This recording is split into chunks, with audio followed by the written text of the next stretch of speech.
We all have these. In this video, I'm going to show you how I took broken pots like this and turned them into this, a beautiful broken pot succulent arrangement. We'll go through it and I'll show you how I created this, all the do's and don'ts, what mistakes I made, so that you can create something beautiful from something broken.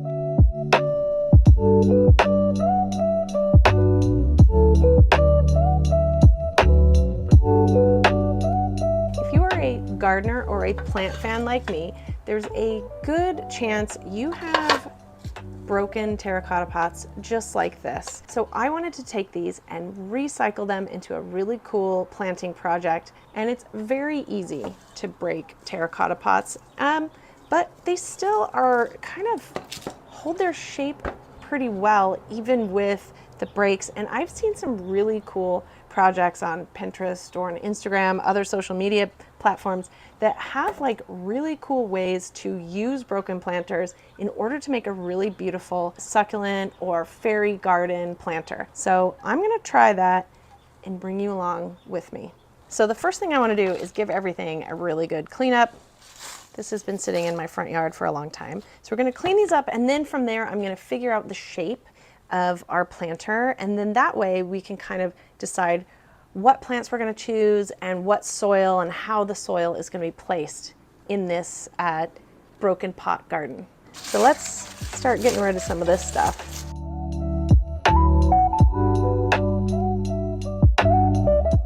Now I have several different planters here of different sizes, so that kind of helps me with my forming the shape that I want to do. But I have seen some gardens where they just have the one size pot and you use the broken pieces to create different tiers within it. So that's certainly an option. If you only have one broken pot, you can use that pot. I think I'm going to do it almost like a mix.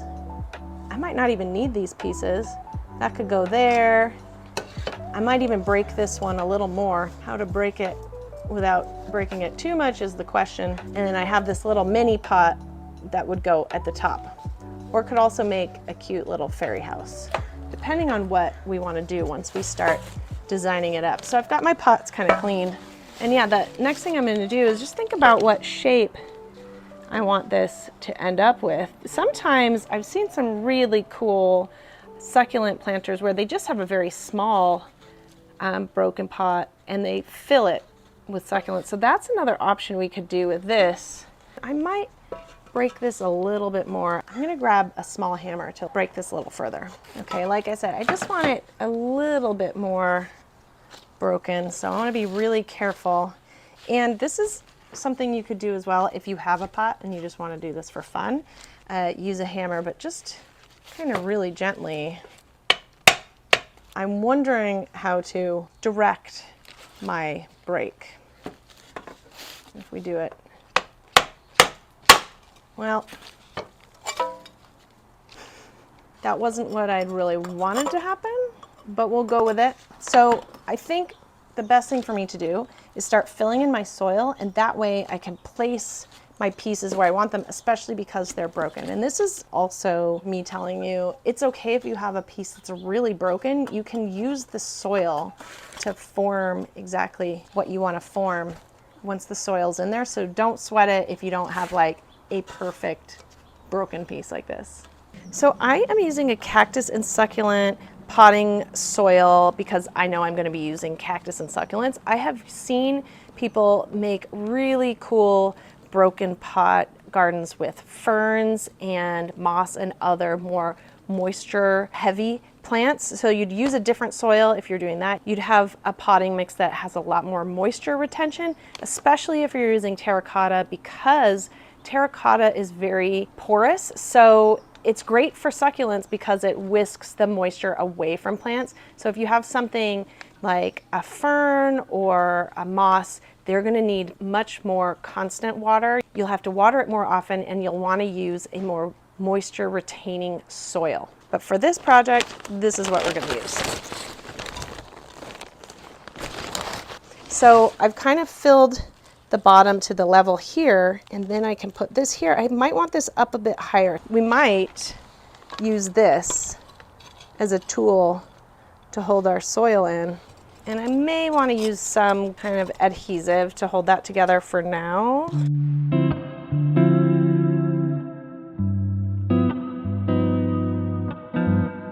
This is not entirely foolproof. Okay. As you can see, they're not really staying totally in place, but I almost feel like those cracks could be a cool place to like add more plants or details, so I'm just gonna leave it so far. I'm also happy to put my hands up and say, hey, I tried this project, it didn't work, but I'm gonna take you on this journey with me. And then we'll put the small pot there, unless we want it up higher. Do we want this higher? Will it stay in place? This isn't really working how I wanted it to. Okay, I've gone back to the drawing board to see where I went wrong. We're gonna reconfigure what we're thinking, and I might use adhesive to put it slightly back together. A big broken piece has to come back in because it helps hold everything in, right?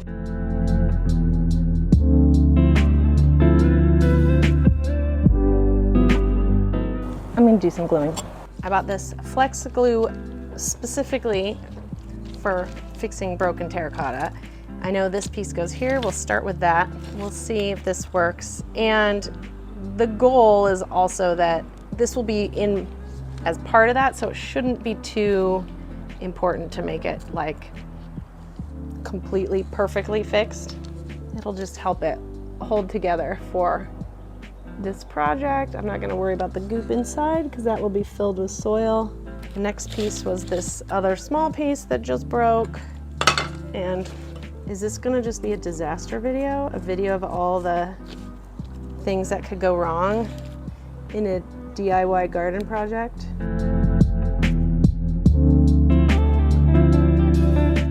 I'm gonna let that dry and we'll come back. So I realize now I love winging it, and maybe I shouldn't have winged it and looked up some photos before we started. So I did that. And then I realized as well, one of the challenges with these kind of pots is keeping the soil in the pots. So I'm gonna go back, and I realized doing kind of a spiral design will really help keep the soil intact and get those different multiple levels that we want to achieve. I also realized I probably didn't need to keep the base. It's the top of the pot that kind of keeps that cool level. Obviously you need a base for the main pot, not so much the other pieces, but we're just gonna keep working away. So I think I'm gonna move this piece back over here to help keep that soil in there and almost kind of keep these pieces really close together. I might put it back here like this, and that way we have all this space here, and this is kind of holding a lot of soil there. And now this can go here like so. I think having that there as well will help maintain the different levels and maintain the soil, keep the soil in place.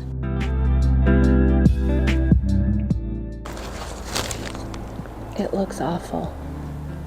Let's start over. So I've rethought my life choices, and I don't totally hate it. I just think part of it is it's not planted up. But I have replaced these two pieces in here to hold more soil in, and I think this is ultimately the shape we're gonna go with, and I just hope that the soil holds, and I'm gonna put the soil back behind here, and I'm gonna try and fill up to the edges where it can, and if the soil falls out, that's okay. I'm gonna water it, and then once the succulents go in, hopefully the succulents will actually help hold it together. Self-doubt is part of many projects, including this one for me. No one is immune. So thank you for joining me on this journey of self-discovery and self-doubt.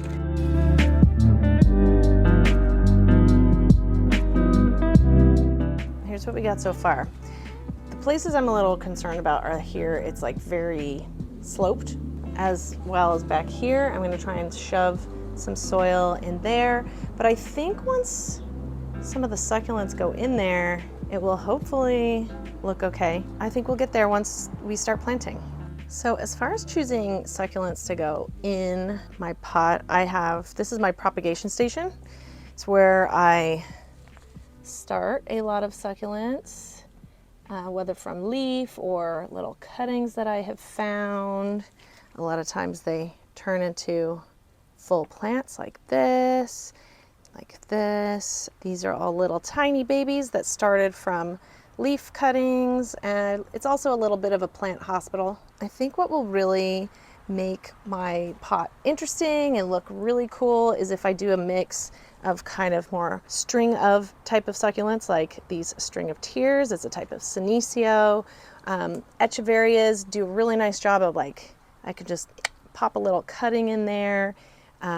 Same with the sort of graptopetalatums, and these are types of sedums. These are another little tiny small sedum that will work really well with that. A lot of these, it looks like it's a fully fledged pot, but I've just stuck this stuff in here to repropagate it from cuttings. So I'm happy to tear this apart, but I also might do some shopping. Even though my whole thing is propagating succulents and getting plants for free, this is the type of project that it's kind of perfect to go shopping for succulents if you know exactly what you want to have in your piece to really fill it out. I went shopping at Home Depot, which can be a mixed bag for buying succulents. You really have to double check the health of everything. And I've also found you often get a better deal when you buy them in a larger mixed pot of succulents than buying them individually. In my case, I already had a lot of succulents, so I wanted to buy things individually. I was shopping for little small ones, like these hens and chicks are kind of perfect and clumping. These rubicens looked really interesting as well. Again, I was looking for clumps of succulents that could be taken apart. The pups can be separated, which is perfect for this kind of project. I've also found that at Home Depot, you often get a better deal when you buy it in a 6-pack, such as this sedum, which is being sold as a ground cover. So I did some shopping. I bought these. And then I also have a lot of other plants in my collection that I think will work for this. But for me, the main concern is getting that filled in so the soil doesn't fall out. Because as you can see, it's kind of a hot mess right now. These are little sedums. They were just like in a 6-pack. They've got soil included. So I'm gonna take these and I'm gonna shove them in there, and hopefully that'll help hold the soil in place. And from there, we can design out the rest of this succulent pot. And I have found that these, they are succulents, but they do require a little bit more water and TLC than other succulents. Look at that. They're in a big 6-pack, but their roots are very shallow. They're a ground cover. And the other thing, you may or may not know this, if you're a regular watcher of this channel, they drop a lot of these little stems, and these propagate so easily. I find these, when I'm at Home Depot, I pick these up. I'm gonna take this, and it's pretty narrow, but I'm gonna kind of shove that in there. And then I feel like once that's in there, I can backfill it with more soil. These are very inexpensive, $7 for 6. And they break apart pretty easily, so it makes it pretty easy to use them in these small spaces. So this is kind of broken into another, look at this. So I can just kind of gently pull that apart, and this can be planted into this little tiny crevice in here.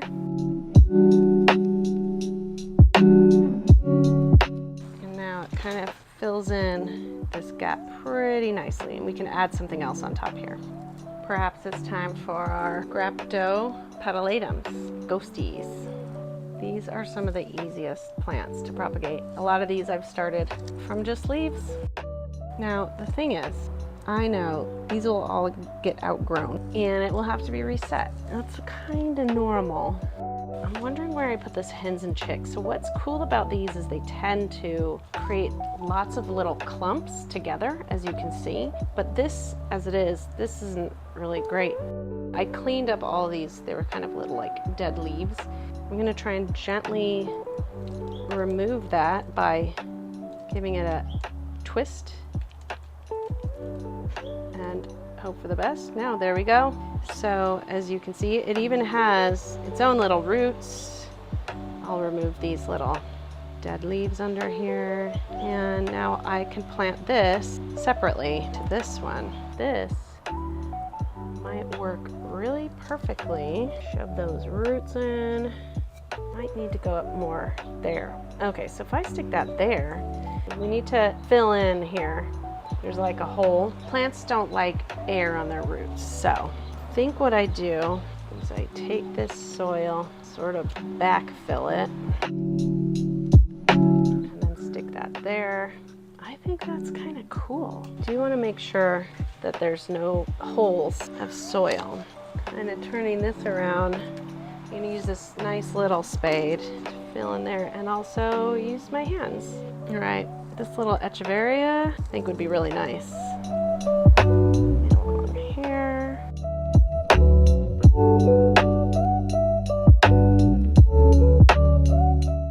The trick is trying to get them to balance, like that this one goes above that one. So that is where our tools come in.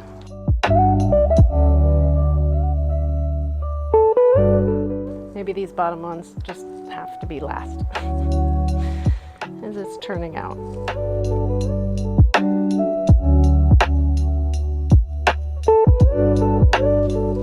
So I always say it's okay to change your mind. I like this, but I almost feel like I love this one more than these. This little echeverria is a little bit prettier shape. So I might move these down and these up. So I'm just gonna retool this somewhat. Annoying because all the soil is now falling out again, but let's just try this.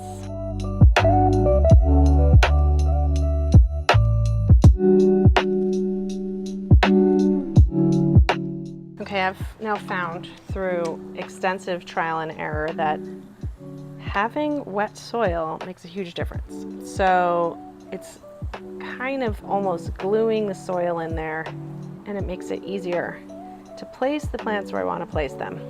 So I've got these 3 echeverria in. I'm going to put these bigger ones in now.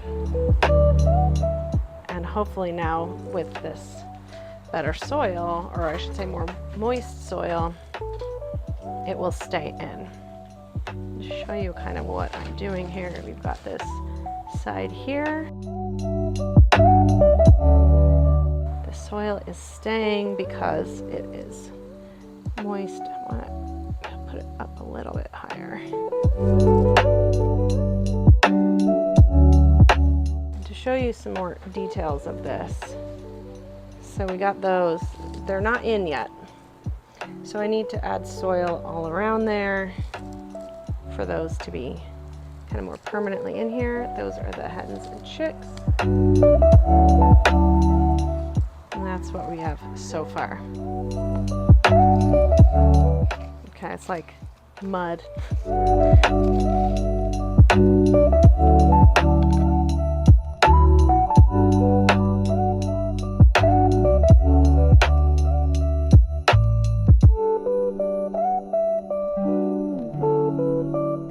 So I'm placing these, I like these around the side here, and luckily they are rooted, so I think that will help.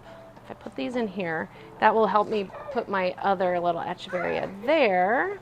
Okay, so I did a whole thing and forgot to hit record, but just to show you what I've done, I found this little rubescens. I tore it into 2 pieces, and the fact that it was already planted with the roots are sort of holding that soil together, and it created a barrier that I could then plant this little echeverria into the soil without the soil just falling out. The trick is just having these little gaps here. I want to make sure that I don't have any roots exposed, and that the soil isn't gonna fall out. So having moist soil is good, and just like kind of really using my fingers and some of these succulent tools to help kind of shove that soil in, and then using that nice moist soil. This is kind of almost like creating mud pies. Using the soil like this to create almost like a paste soil. And then that can go in to these little gaps here.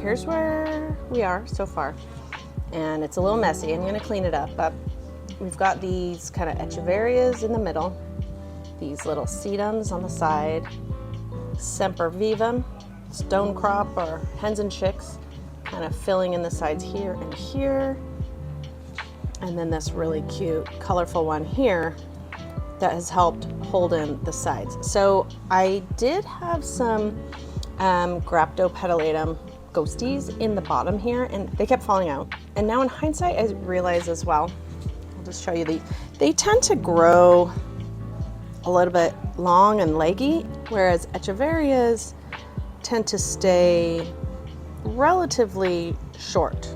So I think if I'm gonna put anything down the bottom, it should be an echeverria. And I have more of these here. So I think I'm gonna put these down the bottom, but that's gonna be the last thing I do. So now I'm just going to finish filling in the top and around the back. So I have this little echeverria, which is actually, I've already trimmed down once. This was its stump. I mean, these plants are actually great for being able to repropagate them. So I'm going to cut the two little branches that it's grown. I'm going to keep this because it will start to grow new little babies, and then I'm going to use this, which actually has two little babies in it as well. We're going to put them around the top here.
So I'm getting the front more or less finished. I have a few more plants I've pulled out of my collection that I can add around. And now I'm also trying to decide what to put at the top. Do I do something more tall? This is a euphorbia sticks on fire, which will have the tendency to grow and maybe get a little too big, but that might be kind of fun right there. Or do I chop this little purple echeverria, which is in need of a chop? Whenever you see roots like that, this plant is ready to be trimmed, and I'll make new plants out of that. But that might be kind of pretty there too. I might put the euphorbia in just to see what it looks like, and I can always remove it. So this is a plant that can really cause skin rashes. It's got this sort of poisonous milk. They're great in gardens that have gopher issues like we do, but they tend to do well in well potted. So I'm gonna cut this, and I'm gonna be really careful not to get this milk on my hands. If I put that in there, that kind of looks stupid. But see, we gotta try it. Maybe if I do it shorter, maybe if I cut it even shorter, it might look better. I'm not feeling it. I think it looks a little silly. And we'll use it elsewhere, plant it somewhere else. So in that case, I think this purple echeverria will look really nice there. And we'll keep this because it'll grow more plants.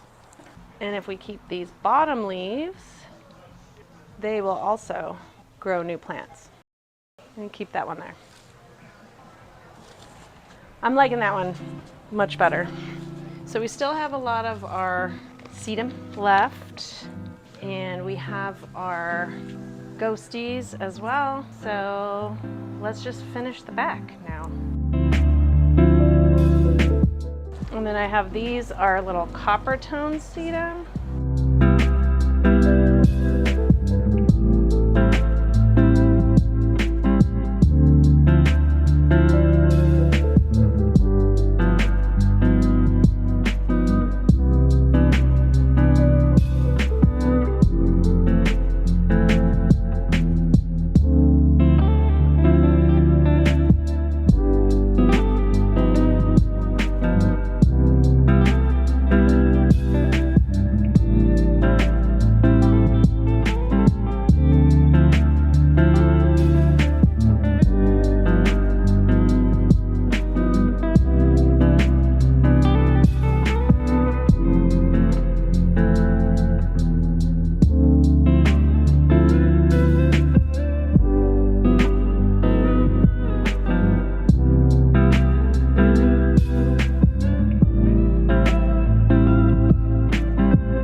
So I'm really happy with how this has finally turned out.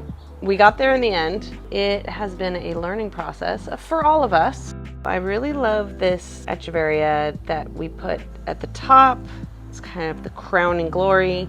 It will get bigger, I believe, but I don't like all the soil around it. So I'm gonna add some decorative stones. I don't think we need anything else. Everything else is pretty filled in. I added a little tiny aloe. That's probably gonna get way too big, but all succulents are a work in progress, and you know, we'll probably have to trim up the sedum. Some of these might get too big and it'll have to be cleaned up and fixed up as we go, but that's okay. So let's add some decorative stones here and then we'll be finished.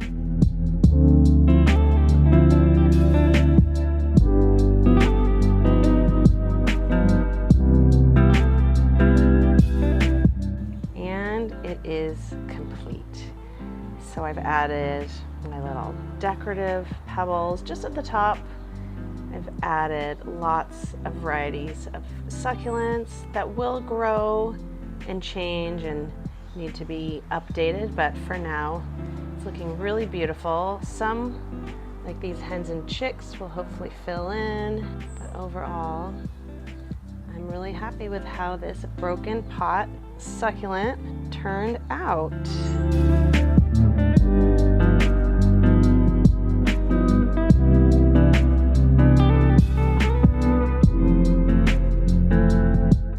Being a succulent pot, it won't need a ton of water, but it is terracotta, so it means it will need a little bit more water and care, especially as it gets established. One thing I should mention with succulents, when you first cut them, you should allow them to callus over before you give it a good soak. I did wet the soil to help keep it in, and I did have some succulents with little cut ends, so I just want to keep an eye on those. Now that it's planted, I'm gonna let it fully dry out for a while before I water again. But once that soil is really dry and I'm sure that our succulents have calloused over, I'm gonna give it a nice deep watering every couple of weeks, maybe once a week while it gets established. And that is it. That is how I finally, after a lot of trial and error, created this beautiful broken pot succulent arrangement. There's so many different plants that you could do something like this with. There's so many different options with how you can repurpose broken pots. I hope you've enjoyed this video. If you have any questions, please feel free to pop them in the comments below. Of course, you can also find me on Instagram and TikTok, and don't forget to subscribe.